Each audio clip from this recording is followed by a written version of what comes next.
Hi, everyone. This is Trish Kendall, your host for the Choose and Become interview series. I'm excited today to have with me my guest, Carlie Corrigan. Carlie, say hi really quick. So, Carlie is the director of Student Athlete Development Program at Fresno State University. But before we dive into Carlie, for those that are new to the show or new to this community, I just want to set some context. I made 5 critical choices on my journey from the pit of despair, which Carlie and I have talked about, to the peak of success, enduring success, lasting success. So those 5 critical choices, and you'll hear this come out in this interview. The first one is I picked up the phone. That was making a first choice. The second choice I made was to commit to a two-way agreement.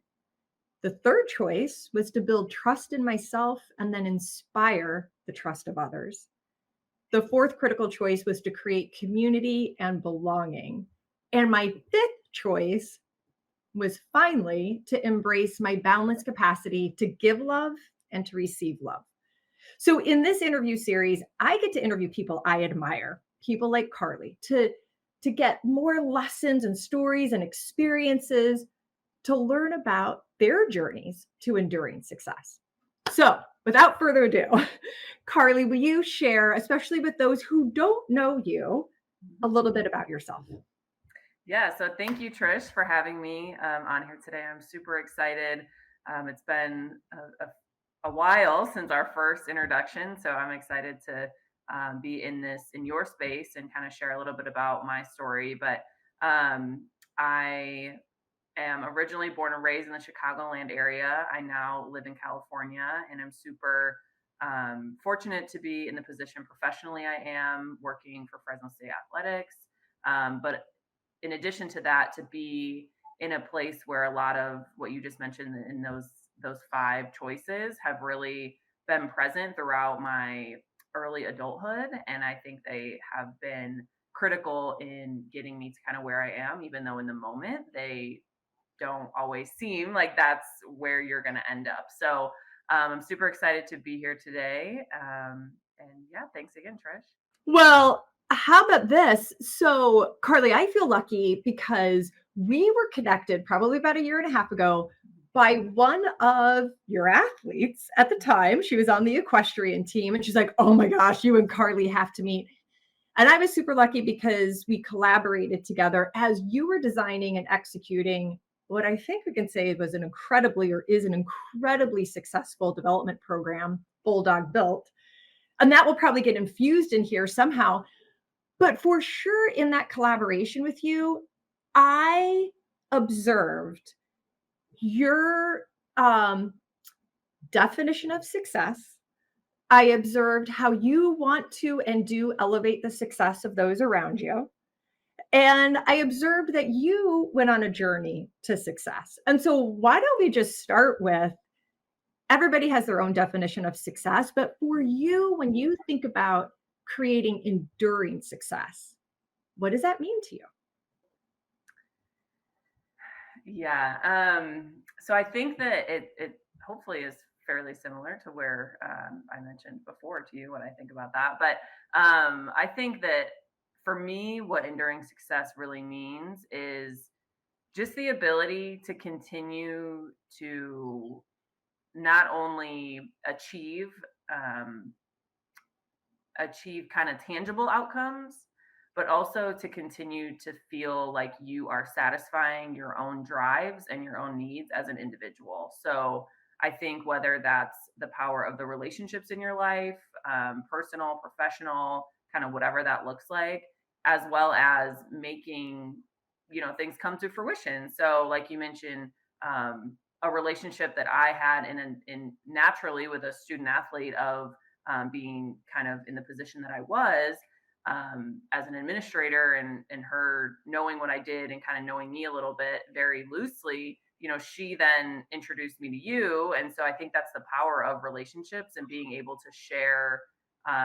And that's a point of success to me. So just the ability for somebody to kind of be able to read my values and who I am, because that's the way that I would show up in a space for her, allowed us to be introduced. So like that's a point of success in my opinion. And I think that enduring success is super indicative of that on a continual basis, and it's not always in the professional space. Sometimes it's in the personal space. You meet someone, you come across someone, and you're just like, wow, like this is a really transformational conversation I just had. And so I think like not looking at success linearly too is Mm. not linear, but continuous, I think is really kind of a point of enduring success also, because you're going to have to, every time you have a new goal that you want to achieve leading to that, definition of success, you're going to have to start somewhere. And so I think that kind of those would be like my main, I guess, points of, I think that's awesome. success. And I totally appreciate the thought and the idea of continuous. It Mhm. is continuous. And oh my gosh. I mean, when we get to where we think we're like, oh, and then it's like, wait a minute, Yeah. there's more. Or I want there to be more. So the first critical choice I made was to pick up the phone. Now, for me, that was a practical yet profound Mhm. choice. I was all the things and was just so so picking up the phone was my first choice. What I realized is that in order to create success, it really starts with making a first choice. Nobody can choose for us. And so I am curious, when you reflect on your journey, what is a first choice you've made that has impacted your journey to success? It's a pretty simple one that I think has it kind of set the tone for a lot of the choices that I've made, or the decision or the choices that I've been presented with. I think being presented with a choice is one thing, making a choice is another. And so anytime you have a choice, I think there's power in that. So my first choice was when I decided 10 plus years ago to play Division 1 basketball. And I will never forget that feeling of sitting at the kitchen table when the coach that recruited me was at my house and my mom made dinner. And it was like the moment that I had been working super, super hard for, and that my parents had sacrificed for. And kind of all of those things you hear about, like living in that moment. And I will never forget, walking her out the front door and closing the door behind her and being like, oh my gosh, like I have like a really big girl choice to make right now. And, when you work for something and then you have the opportunity to live it, sometimes I don't know that you're prepared for what that feeling is, and Mhm. um I'll never forget that feeling. And I've had that feeling in other contexts as I've grown up, and it's been professionally, it's been personally, that just that like that excited, fearful feeling. And that was what I felt in that moment. But I think that making the choice to play somewhere that I never wanted to go, I never expected to go, that I knew was going to physically push me beyond, maybe what I would have had that traditional thought of success at, like being the all-time this or the all-time that, or the starter for 4 years. Like I knew that was it was going to push me. And so being able to walk into that situation, and I think I had a successful experience. Again, that's relative to what you think success is. And so that choice, when I've been faced with it in the future or in other contexts, and I've had that same feeling, I'm like, okay, I know it's going to work out. It's been I know similar. this feeling. Yeah, I know this feeling, and there is a lot of work, and there's probably some stress and some hard times, but it's going to pay off, because I will never forget graduating and being like, wow, I did this. I did this, and I'm super just like I was super proud of myself at that time. And then every time I've had that feeling when I decided to move across the country by myself, 2,500 miles from anybody that I knew, um, it was that same fearful, excited. And now I've been here for 5 years, and um, it's been an amazing, part of my life. So You're feeling it. I love how you say the experience was successful. You through the experience of making the choice and then the 4 years playing at that college for that team, for that coach with those teammates, you didn't even say the outcome. It was the experience was successful.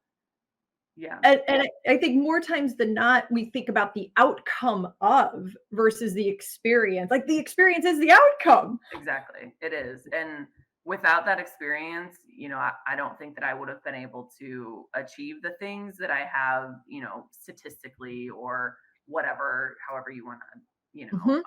However you quantitate. measure the Yeah, traditional. however you want to measure. But I just think that in going through that experience and finding success through that, I mean, it taught me how to really talk to people and connect with people. And we're going to talk a lot about love, and that has a lot to do with those teammates during that time. And um, yeah, so I think I think that's huge. Uh, you can answer this question yes or no, or I don't know, in simply just one of those words, or you can expand. Is there a first choice that you're contemplating now? Mm, I would say I'm probably um, maybe, Okay, maybe. maybe. Great. Leave it at that. Oftentimes, right? You even said it. I made a first choice here, which helped me make a first choice here, which ultimately at some point you will have another a first choice Yeah. to make. Okay, I'm going to keep us going. Okay. The second critical choice I made was to commit to a two-way agreement. Now, to just I want to set a little bit more context to this for the community that doesn't watch the show yet. When I think about a two-way agreement, and oh my gosh, you're like in it when you think about the student athletes and your role at Fresno State University and being an athlete. But I think about two people or two parties, two entities coming together with the with a mutually beneficial desired outcome. We are in this together for a mutually beneficial desired outcome. I'm going to give, you're going to give, and we're going to get, but we got to commit to this thing.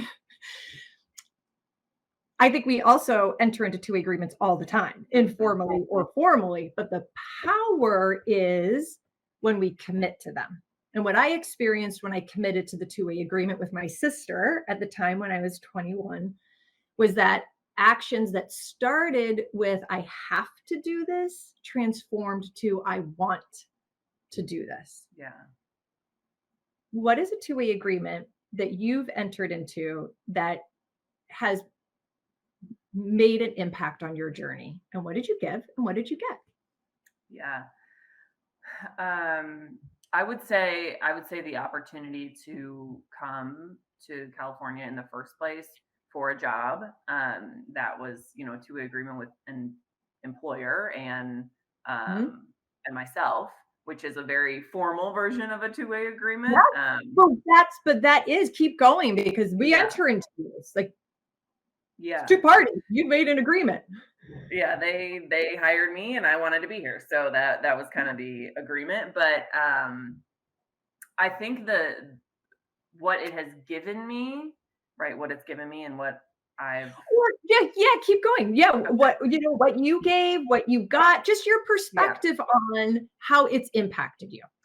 Yeah. So what I, through that agreement or that choice of mine, I gave up kind of being with the opportunity to be with my family, and be away from people that I know and love. And I have the best family and the best support system you could possibly ever dream of. And so I gave up, those quality moments and holidays and small events and, just things like that, being on a boat on the lake in the summer every weekend, that type of stuff. Um, but again, like has always been my choice. And I think that what I've really gained from that is just a much greater perspective of when when you want something and you have a goal, like really what can happen when you commit to it and you go after it. And so, Mhm. I didn't know when I started here 5 years ago that I would be in the position that I am now, and thankfully I am. But at the same time, it's like there's so many there's so many opportunities when you allow or you open yourself to be in those types of environments. And so what I've gained is just amazing mentorship relationships, amazing friendships, and really I think above kind of all of that is a better understanding of myself because I didn't Mhm. have, the safety nets of my family and friends or being able to just go to my parents' house. And Oh, I think personally I needed that. I needed to be, I came from being on a team, which is, whether you like it or not, that's very much so what that is, that comfort. Not always pretty, but there's always that level of like it's comfort. family. Like you're in Yeah, it. You're in exactly. it together. Yeah. And so putting myself in a position that I didn't have any of that, it forced me to really explore who I was and where my values were and made me hold myself accountable. And sometimes that's the hardest thing to do is to say something to yourself and to actually do it because nobody knows like if you don't. So it's where if you say it to somebody else, they're gonna ask you about it and then you're gonna be like, oh shoot, I should probably do that. But um and so that self accountability of like you have the power to make your life whatever you want it to be. And I think that was probably the biggest thing that I gained from that two-way agreement, to kind of create my own life and my own, whatever I wanted. And I think this leads us to the third choice too, because the third critical choice that I made was to build trust. Hmm. First, around building trust in myself. I mean, Hmm. let's just, I had like no trust in myself. So I had to build trust in myself first and then inspire the trust of others. And I think what you were just saying around two-way agreements, even as a part of you building, I'm putting words in your mouth, but building trust in yourself. But let's just explore this a little bit. Well, how about this? Would you share a time where you needed to build trust in yourself? And it could be expanding on what you just shared with us or giving us another example where you, Carlie, had to build trust in yourself. Yeah, I think there's two kind of to piggyback what I was just Yeah. mentioning of um it did take some trial and error. um and I think the first step to building trust with yourself is to really be able to define like what you want or really Mhm. define what value system you want to live by, because if you don't do that, like you're not there's no like measuring, there's no measurement, right? So um I think that, when I first was here, I was younger, but everything's exciting and you're just kind of going with the flow and like seeing, well, at least I was like seeing like what happened, like what the environment was like, um and kind of through some of those experiences, which I'm glad that I did have, I was kind of like, okay, like this is like not so great for me, or this really isn't aligning, or this really isn't like helping where I want to go. So, and eventually it got to the point, and I think this is where the trust building happened was, I want to be here, but my actions are only going to allow me to be like, I want to be at level 10, and my actions are only allowing me to be at level 7. And Mhm. so, I think recognizing that was a huge piece for my building trust in myself, and then finding those small actionable things that can help eliminate those, but then also add more value to your life. And that's kind of what I found. And once I saw that return on the investment, I was like, oh, like this is way better. Like this is, and I feel like I'm able to be where I want to be and go where I want to go because of that. And so that kind of aligned with building trust in, myself professionally, because I then had the opportunity to be in the role that I am now instead of where I started. But I don't think without my personal, like the trust in myself, I would have been comfortable to be like, I can do that. Like, I know I can do this job and I know like I'm the right person for it because I can clearly sit in front of the people that I had to sit in front of and be like, these are my values and this is exactly what I'm going to do. And so 2 years later, I think that professionally we've come almost all the way around to, what those initial conversations were. But I think that started just individually. And, as much as I think culturally work is super important to us, you know, you who you are defines how you operate in that space. And without understanding that, I think that's where some of like the murky waters may come, or the challenges in a leadership or something, something along those lines. So as much as I think professionally I benefited from the building trust in that space, I think it started with my personal with you. trust. Yeah.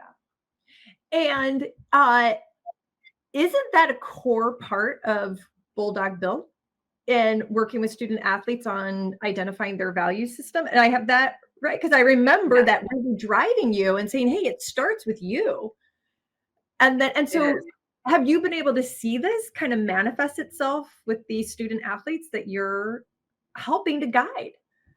Yeah, so that's definitely a core part of, or core, maybe a baseline would probably be a better Baseline. word. So in a lot of what we talk about, whether it's in our leadership development or it's in our professional development, is that idea of, you have to sit here and tell me what code you want to live by or what value system you want to live by, because that's the only way that I can help you. If you value interpersonal relationships, I don't know that, maybe a fully remote role is right for you right now. Right. That doesn't necessarily mean that, it's not ever going to be, because life changes and evolves, and, that's part of the enduring success, is that continuation of defining that. Yeah.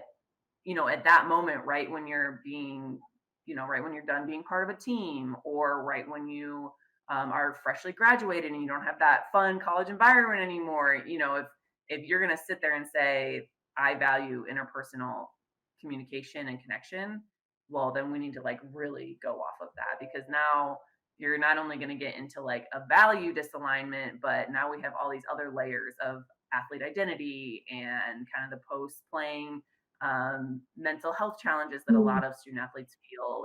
And really trying to, everyone's going to feel that at some point, but to mitigate what that looks like as much as, we can try, as well as giving tools and a baseline to start from. So when they do experience that like personal discourse, they at least mhm. have some tools, and like, okay, well, I said that my values were this. Where is this not present in my life?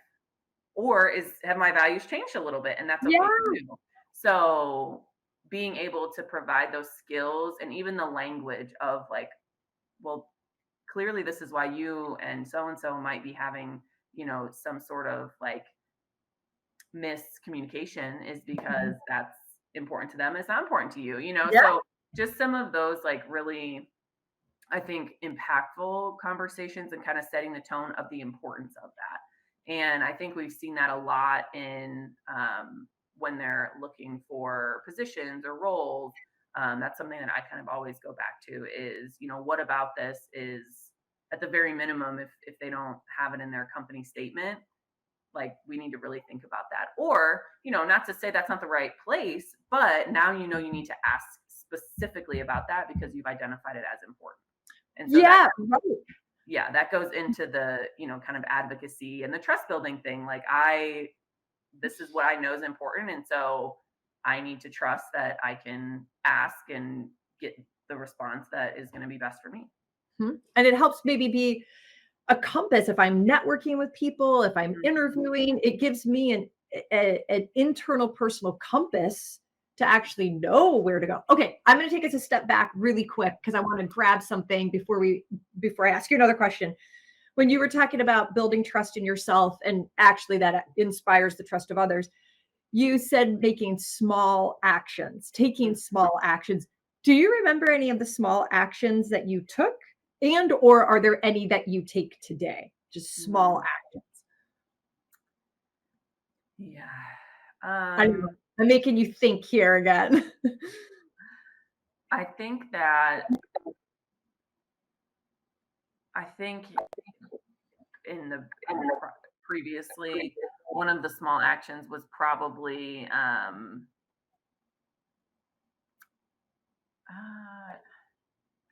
I don't know. I think like more recently, one of, Yeah. my trust building small actions would probably be um, continuing to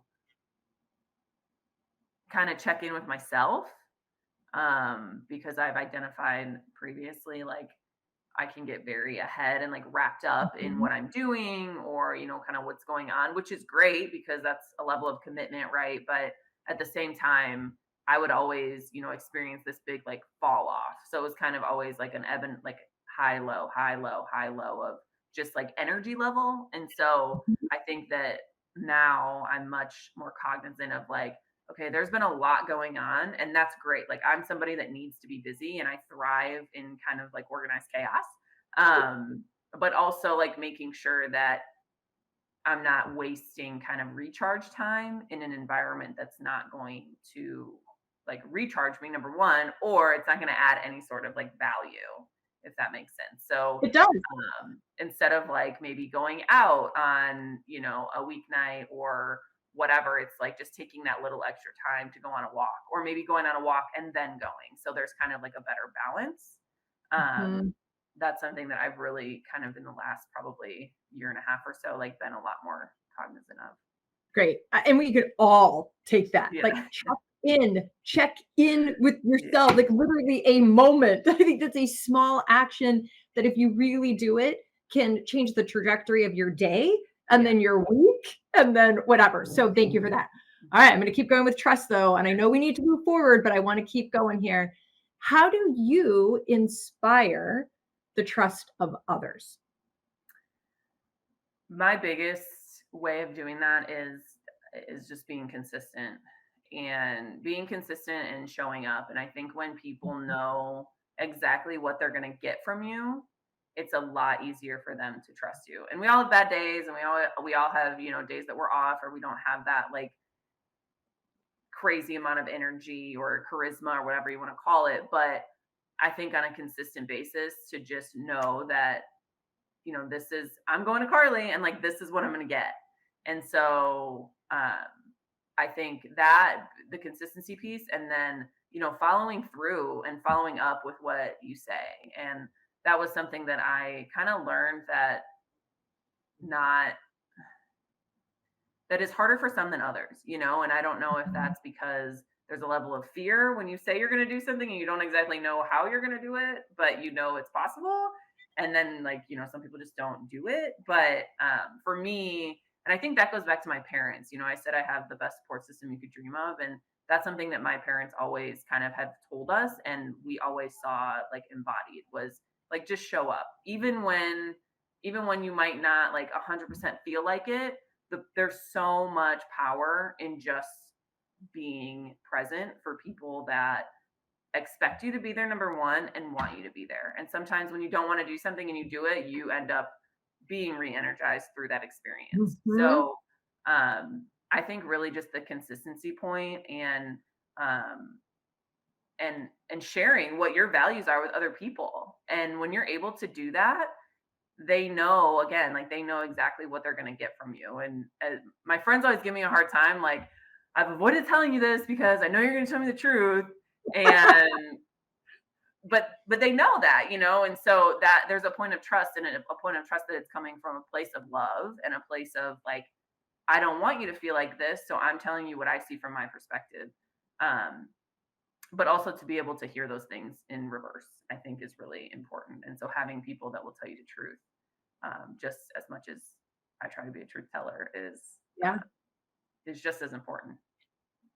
You show up and you show up consistently. There is a thing if we think about inspiring trust, and how we inspire trust, demonstrating reliability, Mhm. the repeated experience of expectations set, expectations met. But when you just, and I'm going to say this because I'm going to share this clip with some of the teams that I work with because I Mhm. want to tie this together here. What you just talked about, I think we all have a personal brand, whether we're cognizant of it or not. Mhm. We have a personal brand. And when we think about expectations, what you just so beautifully articulated is implicit expectations. what is it like to work with or collaborate with Carlie? Like or be a friend. Like, can I expect? What can I expect from Carlie? What is the experience? And you're deliberate, you're purposeful, and you're consistent. Part of your personal brand, you've laid that out there. And I think that I know that that is a driving force to inspiring trust, both personally and professionally. So thank you Mhm. for that story. And I'm going to share it. I'm going to share this one specifically. Awesome. I'm going to move us to the fourth critical choice. You and I have talked about this, which is creating community and belonging. And you and I together probably have and could spend massive amount of time here. I learned, so how about this? When I was 30, I had created more professional success than I ever dreamed of. Mhm. But I looked around and realized that I was friendly with everyone, friends with no one. I Mhm. still didn't belong anywhere. And what I realized is in order to belong, I had to create community and belonging. Mhm. Can you share with us a time in which you felt you didn't belong? Uh, and how did that feel? Yes. Um, I yeah, yeah. There's a few times. I think the biggest one that taught me the most about the patience in the belonging process Mm, was when I got on my college team. I was very different. I came from a different environment. That we had a lot of girls on our team that were from the southern region demographic, and culturally that's very different than where I was from. mhm, um, just the pace of life was very different in a lot of in the southern environment from the suburbs of Chicago. It's fast paced, everyone's got somewhere to be, there's people everywhere yeah. all the time. And we were in a small town, and I had never lived in a town that small where, there's like, we didn't even have a Target. Like, that's how small of a town it was when I went there. There was a Target like 30 minutes away. Wow. Um, and so that sense of belonging was not immediate. And I think that that was hard at first, because not only was I physically being challenged, but I was also now being challenged to be on a team where I didn't know anybody. I didn't necessarily have a lot in common, or I Mhm, thought I didn't have a lot in common um, with my teammates, just because they'd all been there, and where there were some other things that were going on, and the woman that thankfully recruited me to be there was no longer there when I arrived. So we had some of that dynamic happening, and um, which all again led to such a positive thing. But at first, I was like, "Whew, like this is a lot." Like, and mhm. I was really fearful to show who I was, because I didn't want to be rejected, so to speak. Um, but what ended up happening is my locker mate, and one of my closest friends to date, like she really showed me like what that love is, and what that sense of belonging can feel like when you allow people to see you. Um, and it took a while, but so shout out to Cartasia Macklin. Yes, thank you. Yeah. Shout out to Cartasia Macklin. She probably single handedly Mm. showed me that in human form. And that in itself kind of changed my life in so many ways, because she inspired me to want to be able to bring others in similarly to that. So um, that was probably one of the most kind of challenging experiences. I think, starting something new, like when I moved here, I was from the Midwest. I'm very proud to be from the Midwest, and everybody here laughs at me when I say that, so it's like kind of a joke now. But like, I felt that difference again, like of Yeah. regionally, like what that was like. And Fresno is very Midwestern. There's farms, it's very blue collar, all the things, but you're still in California, and there you're still in California. So um I think just that sense of belonging of like, oh my gosh, like I like people here eat sushi. Like I never had sushi in my life. Right. And that's like, that's like what Like, people do. They're like, oh, let's or go grab Chicago dog. sushi. Yeah, I'm like, maybe, and maybe not. But so yeah, I think that's that sensible like, belonging was challenging too. Mhm. But I think it was different too, because I had a different purpose to be here and I was more confident in that probably than I was when I got to college and I was like not the best person on the team anymore. Which So changed the dynamic yeah, yeah. and finding yourself. Um, I'm gonna look for a couple adjectives here, or what does it feel like to belong? Mm. I think my best adjective would be like warm, Hmm. warm, just like that sense of like Yeah. warm or just like um, relaxed or like comfortable. I think those would probably be my. And that doesn't always mean that it's like rainbows and sunshine either, in my opinion. I think a sense of belonging, like when you belong somewhere, there's a level of comfort where you are sometimes challenged. But then there's that idea of like when you belong somewhere, you're gonna be challenged, but you're gonna be supported. So that traditional like challenge and support theory of like um that I think is really important too when Mhm. you have a place that you belong. So Are you okay with time? Because I would like to keep going. yeah, I'm fine. Belonging. Okay, because you know what? I don't care if it's longer. I want to keep going with this conversation. When we were prepping, you and I explored and Hmm. creating communities and conversations back to what's my value system as an individual and Hmm. creating my communities where they need to be or whatever it might be. Let's explore community and just give me your perspective. We'll just leave it open to whatever you want to give here on finding and creating the right community for you. Mm. Yeah. Um, it's not always easy.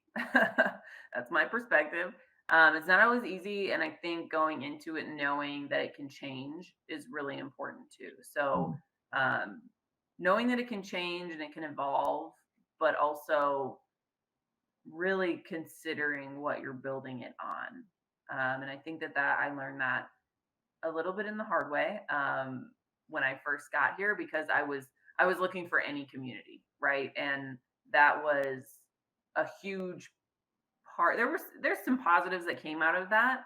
I think anytime you learn something, it's a positive, good or bad. And so, um, when I was first here, I was just like looking for people. I was trying to get the vibe, like what is it like to live here? What do people do? What does somebody do like on a Saturday in the middle of the day? Like, that type of stuff. And I was also at a time in my life where I didn't ever have that loose of structure. And Mhm. so through that, the communities that I was engaged with then were not aligning with my values. And that's where I kind of mentioned previously, like, of, that two-way agreement. Like, I want to be at a 10. And, my community was really only helping me operate at a 7. And so Mhm. identifying that, and that's really where I started to feel strongly about understanding your values. I think there's a baseline value that you kind of always know about yourself, or values that you always know about yourself, but really figuring them out and then applying them in every aspect of your life. And I also think that part of my community building was always very separate, where it was like, okay, these people are for this, very, very organized in a way of like, when I need to go have fun, I'm going to hang out with these people. When I want to work hard, I'm going to be with these people. When I'm going to go to the gym, I'm going to be with these people, and so on and so forth. Yeah, totally. And what I found for me is that was not allowing me to operate in the most consistent and authentic way because I didn't have the strength and the confidence that I really have that is natural to me in all of those environments. So then, I was getting into this like identity, like ebb and flow of like, oh, I'm code shifting here, or I'm code shifting there. And, I do believe that code shifting is inevitable, no matter how authentic you kind of are and confident you are in your life. But um, that that sense of like separation in my communities was kind of eye opening to me. And when I stopped doing that, I realized that I was able to grow a lot more, and I had much more of a sense of conviction of like, and then it led to trusting myself more. So it's like, no, I'm not doing this. And then the outcomes that I was feeling, whether personally, professionally, physically, what I was trying to achieve, like in the gym or whatever it was, those things were so much sweeter because I was trusting myself and I was making decisions that were going to benefit me, and they did. So that was kind of like long-winded that I hit that the way that. So thank you. Thank you for choosing to share your perspective on community. The fifth critical choice I made, and you've wrapped us right in here. For me, it was the fifth choice because I wasn't ready to make it until I made these other choices, which was to choose to give love and to receive love. Now, before I open this up, because I want to riff on this with you, is when I think about embracing our boundless capacity to love, I'm talking about love the action, love the verb, not love the emotion that's not a choice, but love the action, like truly giving and receiving, which manifests in different ways for different people in different scenarios. What do you think about the idea of giving and receiving love the verb? Let's just start with that. Like, just what comes up for you when we talk about that? Sometimes it's hard. Sometimes I think the most powerful way that I have felt that, or that I have experienced that, in receiving love would be when I didn't know that that's what I needed. Mm, And I'm going to go back to Cartasia because she exemplifies love in everything that she does. That's where she operates from. That's where her heart always is. And she's someone that she has every reason not to operate from that space consistently. Like, um, and her being able to show me what that looked like when I was uncomfortable, when I didn't know who I was, probably is the most transformational thing that I felt when receiving it from a friend. And that looked different. That there was a lot of accountability in that. There was a lot of hard conversations, and for me, that's all part of love the verb too. Is, yeah. it's not always just giving somebody a hug or showing up for them. Sometimes it's like, hey, like, I've kind of noticed, like, are you okay? Or I've kind of noticed, like, you have a little bit more of an edge to you lately. Like, are you okay? And it's visually, it's being intuitive. And I think some of that is all love the verb too. Not necessarily like these grand gestures all the time, but just it could be just checking in. And I think that, um, for me, in that example, like, she not only was always there, but there was that level of challenge and support too that I think, um, showed me what that was. So I think that is kind of my best, time of receiving it. And it really changed the way, Mm. because then it inspired me to be like that for other people. So What's an example of giving from you? From you, yeah, you an or example. a time of this, or a time in which you had to choose. Like, I have Yeah. to, like, I am showing up and I have to choose to give love because it is a choice. I- Hmm. is there a time that you would share, or just a general observation of what it feels like when you have to choose to give?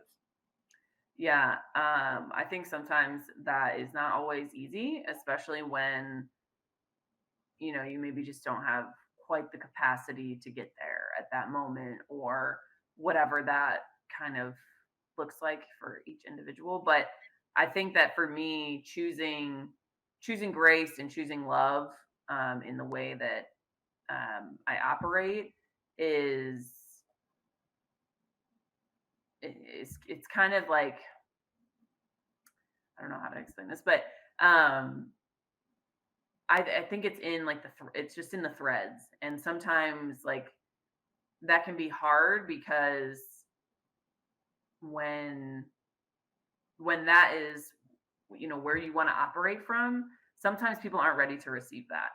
And Mhm. so being able to continually live in that way and know that, they might not receive it now, but they will, or they'll remember the way that made them feel, and they're going to come back to that.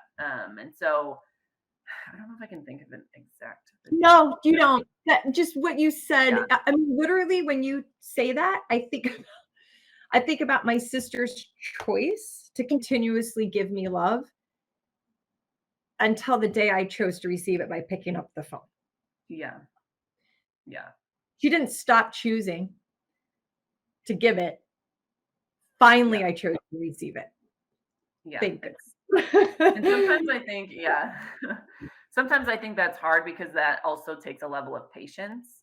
I think when you choose to when you choose love, the action, it is, you have to be patient because everybody Mhm. is on their own timeline, and I've probably learned that through, my profession, which is very people oriented. Yeah, Is, that's essentially my job, right? Is to make sure that the individuals that I'm serving are served effectively, right? And their needs are met, and their experience is the transformation that it should be.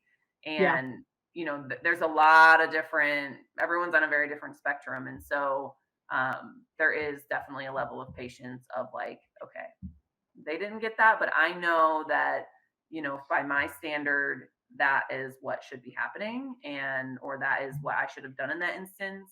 And they'll receive it when they're ready. And just knowing that there's more power in that than I think people realize. So I will wrap us up with this, that I made I made these 5 critical choices, and I said this a second ago. For me, they were linear, but as you said at the beginning, success is not linear.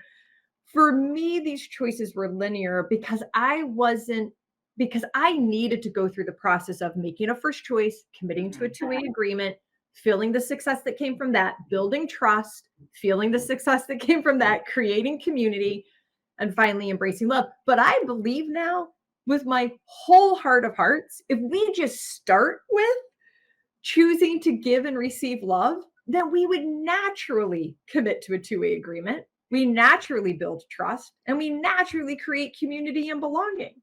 And I believe, and you've shown me this and shown our communities this, that when we make that choice, not only do we create our enduring success, but we help fuel the success of those around us, because success is not a zero-sum game. Hmm. We can bring all of us up. So, Carlie, first off, just thank you for choosing to receive what I gave. And thank you for choosing to give all that you have by joining me today and sharing more of you with everybody out there. Yeah, thank you so much. This was great. I'm super excited that you asked me to be on here, and to just kind of share what, appear to be linear, but it was definitely a little bit of a jigsaw puzzle, and will continue to be, because I think that's kind of how life is. So It's amazing. Congratulations on an amazing, successful Bulldog built development program that you're continuing to do and execute. And everybody, I'll have Carlie's LinkedIn, and you'll see her post all the successes and check us out. So thank you, everyone. This is Trish Kendall with the Choose and Become interview series. Thank you for joining me for our Choose and Become interview series. You could find this episode and others at trishkendall.com. Just go to trishkendall.com/choose-become-interview-series. Or if you have a question or just want to leave a comment, email me, trish@trishkendall.com.